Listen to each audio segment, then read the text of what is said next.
Welcome back, and in this video we continue our discussion on problem set number 1, and this is problem number 6 in problem set number 1.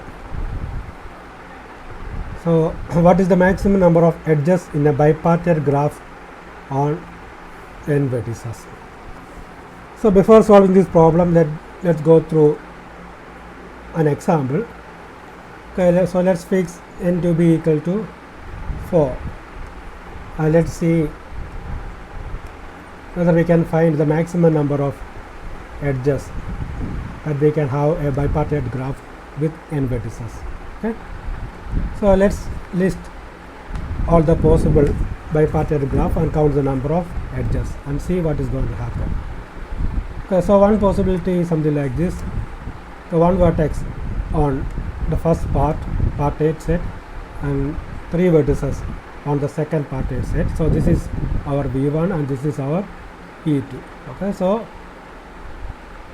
anyway, the maximum is going to appear when we have a complete bipartite graph. Okay, so we only need to consider complete bipartite graphs. Okay, so this is K1 3. Okay, so in this case, how many edges are there? 3. Okay, so let's continue. So here we fix n to be equal to 4. So that says cardinality of V1 plus V2 is equal to 4. So this is one possible complete bipartite graph on 4 vertices. And another possibility is something like this. So this is our V1 set and this is our V2 set.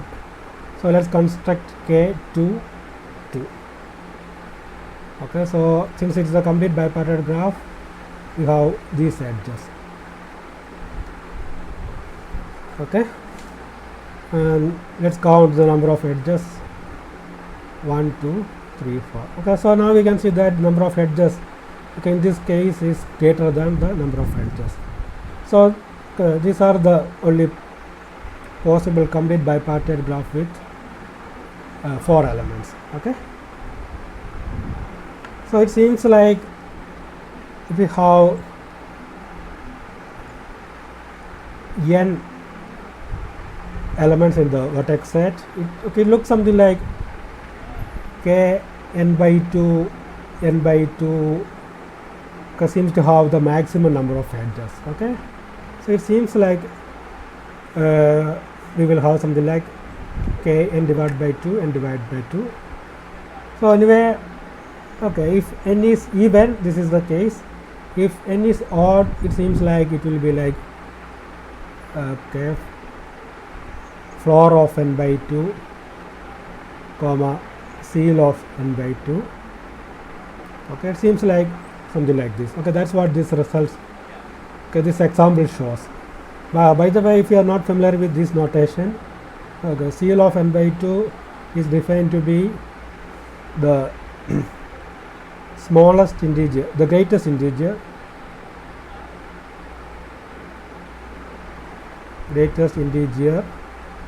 okay, less than or equal to x. For example, if you have something like this, okay, floor of 5 by 2 is equal to 5, and another thing is called the seal of x.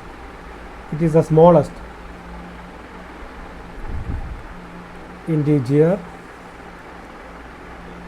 greater than or equal to x. For example, if you were to find the floor of 5 by 2, it is going to be equal to 6. Okay, the smallest integer greater than or equal to 6. Okay, so it seems like, okay, this situation, it is going to have the maximum number of edges. Okay, so let me give a general proof for this statement. So what's the maximum number of edges? Okay, so what we are going to do is we are going to find the maximum number of edges in a bipartite graph on n vertices, and let's see whether it is going to agree with our intuition.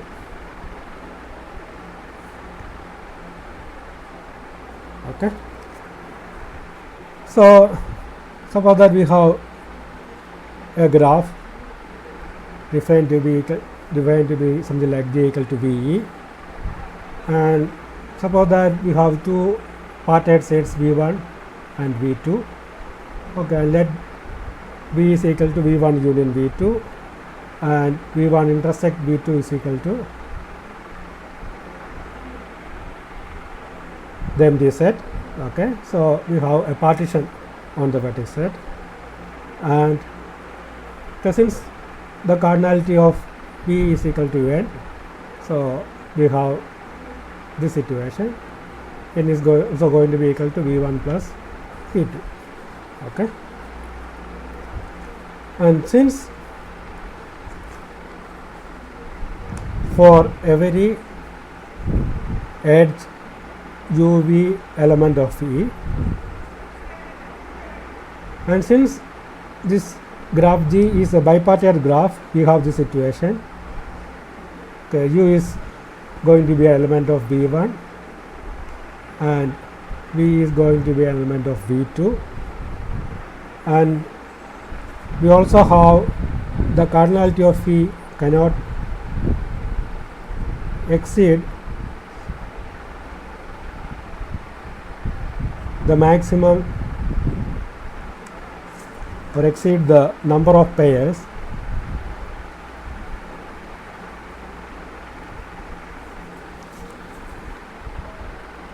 AB element of V1 cross V2. Okay, so since we are dealing with the bipartite graph, and if we consider an edge UV element of E, okay, assume that U is an element of V1 and U is an element of V, then the cardinality of E, it cannot exceed the number of pairs AB element of V1 cross V2, okay, because we are dealing with a bipartite graph. Okay, so we have this situation. The cardinality of E is less than or equal to, okay, it cannot exceed the number of pairs, right? So the cardinality of V is always less than or equal to the cardinality of V1 times the cardinality of V2. Okay, so this is nothing but equal to V1 times n minus cardinality of V1. Okay, since we have this situation, n is equal to cardinality of V1 plus V2. Okay, and next what we are going to do is we are going to find an upper bound for this.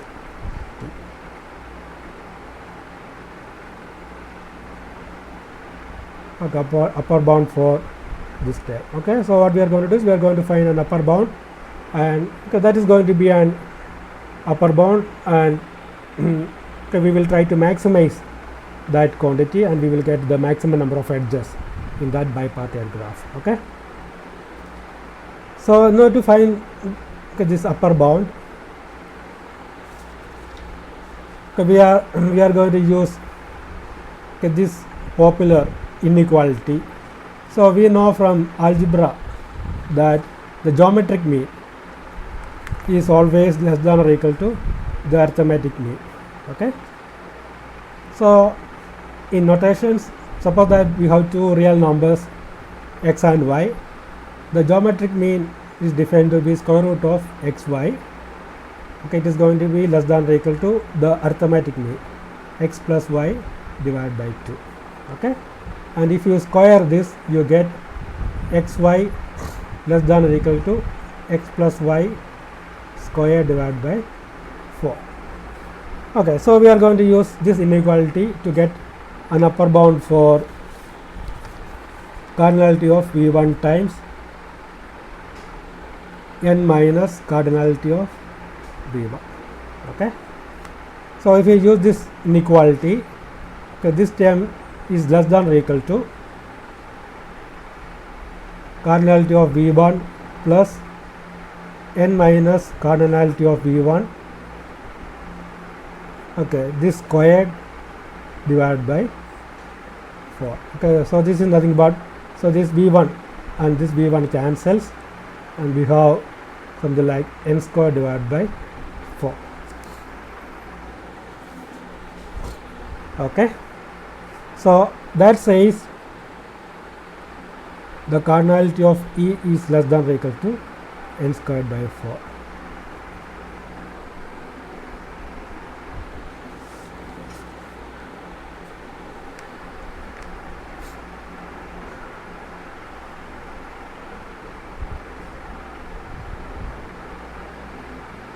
Okay, so okay, that's the answer, and that says the maximum number of edges that we can have is n squared by 4.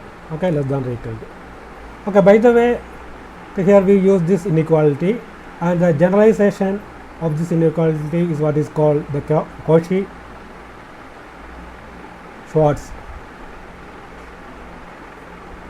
inequality.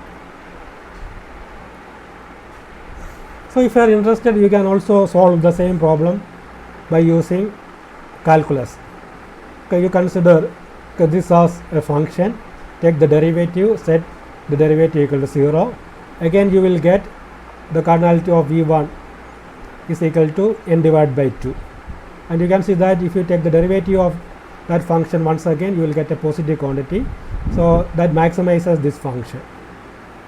Okay, so by using calculus also you can get the same result. Okay, so this is the maximum number of edges that a bipartite graph can have with n vertices. Okay, so here again we can see that this n squared by 4 is exactly maximum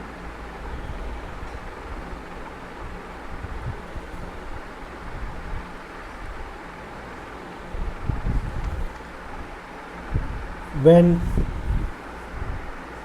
n is even. Okay, and is attained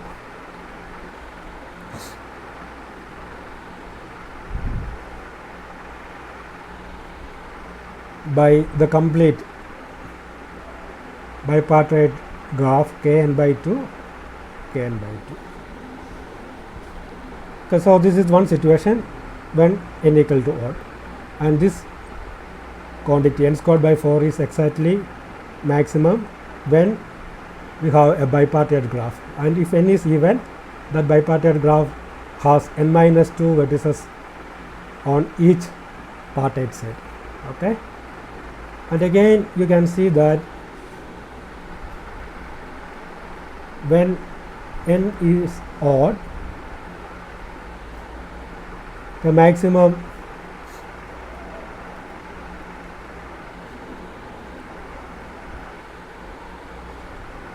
is attained in this situation if one partite has floor of n by 2 and the other partite has seal of n by 2, and you can see that this is nothing but n squared minus 1 divided by 4, and this particular thing is achieved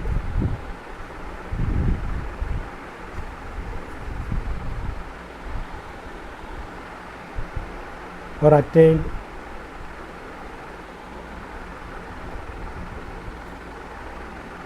by the complete bipartite graph, floor of n by 2, seal of n by 2. Okay, so that's it. So that's the solution for this problem. The maximum number of edges in the bipartite graph on n vertices is n squared by 4. Okay, so let's move to our seventh problem in problem set number 1. So prove that every path graph is bipartite. Okay, so before proving this thing, let's look into one or two example. Okay, let's consider P2, a path graph on two vertices. Okay, so we have two vertices and we have an edge between these two. Okay, so here we can see that this P graph is a bipartite graph. So what we can do is, okay, we can consider, okay, let me label those vertices as a V1, V2. Okay, and what I could do is I could define a partition of these vertices. Let the partitions be x and y. So I take V1 and put in this partite set x, and I put V2 and I put in y. Okay, so I have a partition, and we can see that there is an edge only between the elements of x and y, okay, and not between vertices in x. Okay, so this is a bipartite graph. Okay, so let's look into one more example. Let's consider P3. So we have 3 vertices and these edges.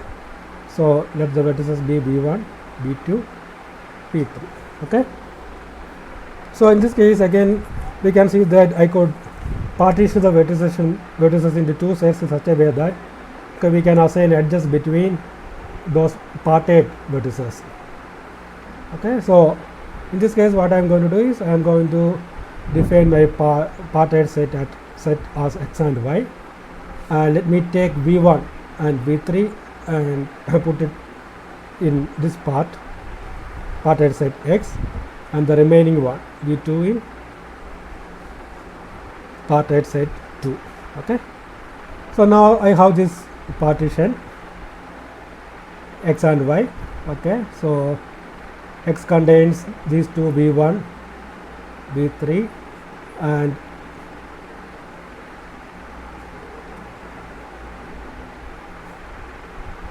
y contains v2. Okay, so I could redraw my P3 in this way. Okay, so this is my x set and this is my y set. Okay, so x and y are partition sets. Okay, so now we can see that it looks something like a bipartite graph. Okay, so it seems like a path graph is going to be a bipartite graph. So with these examples that is clear. Okay, so let's prove it for a general graph. Okay,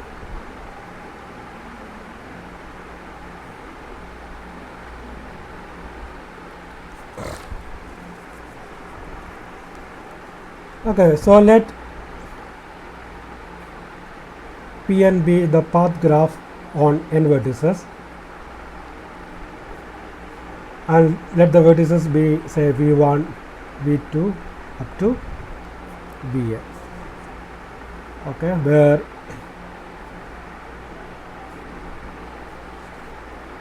the edge set contains these edges vi, vi plus 1 by definition, right, where I goes from 1 up until n minus 1. Okay.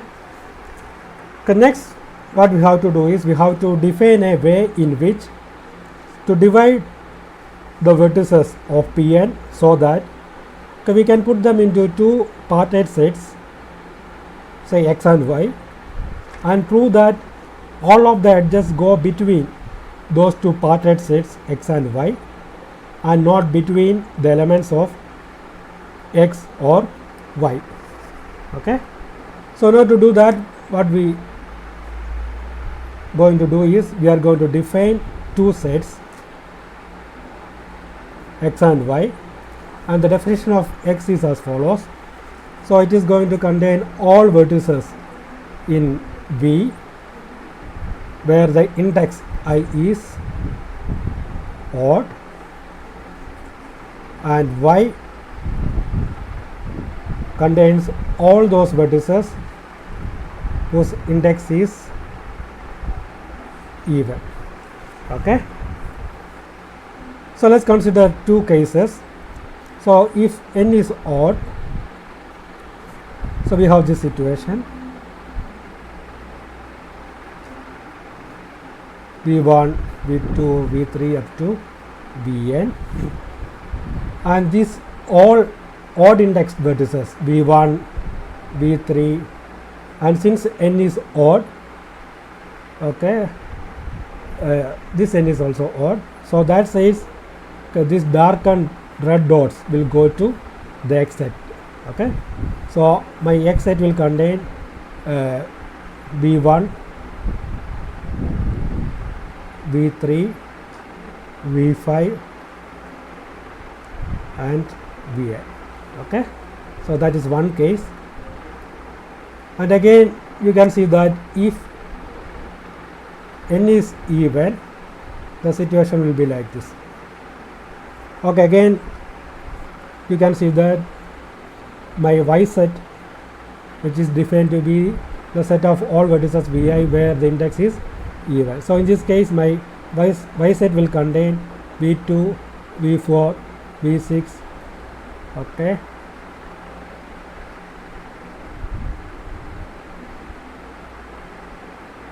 And v n minus 1. So if n is even,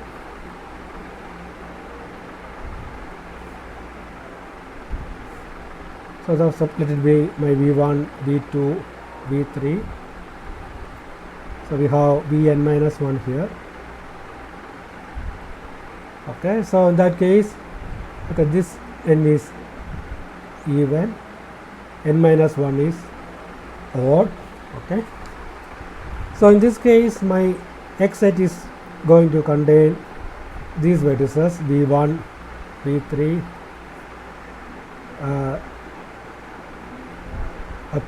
up till vn minus 1, and my Y set is going to contain v2, v4 up till vn. Okay, so in either case,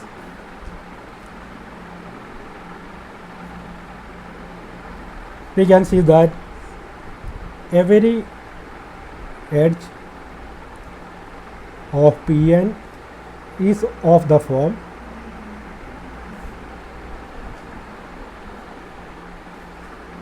vi plus 1, where I and I plus 1 are of different parities. So by parity I means even or odd. Okay, so that says if I is even, I plus 1 is odd. If I is odd, I plus 1 is even. Okay, so if you have this definition of x and y, so in either case we can see that every edge of Pn is of the form vi plus 1, where I and I plus 1 are of different parities. And since I and I plus 1 are of different parities, we have every edge has one endpoint in X and the other endpoint in Y. So because we defined X and Y in that way, X contains all the vertices that have odd indices, and Y contains all those vertices that has even indices. Okay, and that is the proof. Okay, so we have two more problems, so we will continue with those two in the next video. So see you next time.